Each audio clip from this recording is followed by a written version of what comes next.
Hi guys, welcome to this video for the Unit 2 Health and Social Care exam. Now, I wanted to talk about the questions on the exam. I had lots of messages and stuff asking, what are the questions going to be on? What type of questions come up? What should I be revising? And what I want to kind of clear up is that I don't know. I really don't know what the questions are going to be on. I can make guesses, which I'll come up with some ideas, but I don't know what will be on is going to be on the paper because I don't work for the exam board. I don't write the paper. I'm just a health and social care teacher. But what I have got are some ideas and some things I've noticed. So there are some popular topics for the Unit 2 exam, topics that come up over and over again.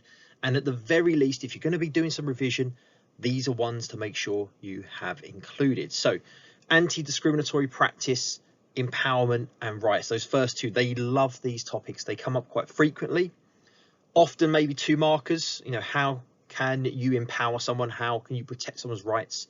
But again, topics that come up frequently. Make sure you've taken a look at those. The next one, settings for people with specific needs. So people and places come up a lot, particularly again in those 2s and 4s. Who are the professionals? Where can they go for care?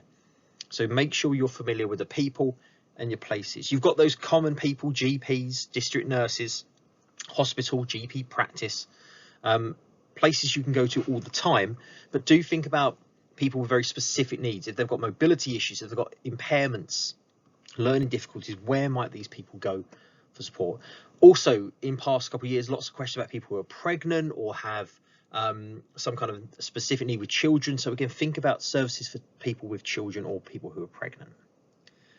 Keeping users safe. Now, that's another topic that is used a lot, all types of questions, but keeping service users safe. What can be done to protect a service user? Particularly section D, when it's you are the care provider, keeping people safe, that comes up a lot there.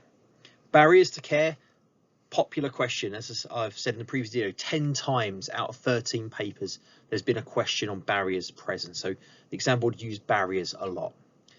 Communication between professionals, so how a multidisciplinary team will work together, how professionals can communicate safely, securely, how information can be managed. So those 3 tend to overlap, but you could be asked individual questions on them. So how professionals should be communicating as a form of best practice, what is a multidisciplinary team, how does it work, and that information management, how should you manage the information of a patient or service provider. So again, 3 sort of overlapping topics, but also could be 3 separate topics in the exam. Management responsibilities to their staff, and lastly, how the staff are monitored during investigations or how they're monitored by line managers. These are popular topics. Now, I'm not saying these are the exact topics for the question. I'm not saying these will even necessarily come up in the exam this year. But if you are going to do some revision, I would say definitely build these topics into your topic revision, into your focus revision, but do cover as much as you can. So cover all your bases. But as I say, these are topics that I would say definitely make sure you've covered, because they do seem to come up quite frequently in exams. Again, just to clarify, I'm not an examiner, don't write the exam paper.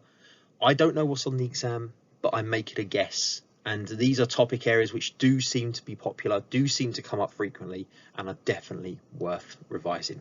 As always, I hope this helped. Thanks for watching. Let your friends know, and take care.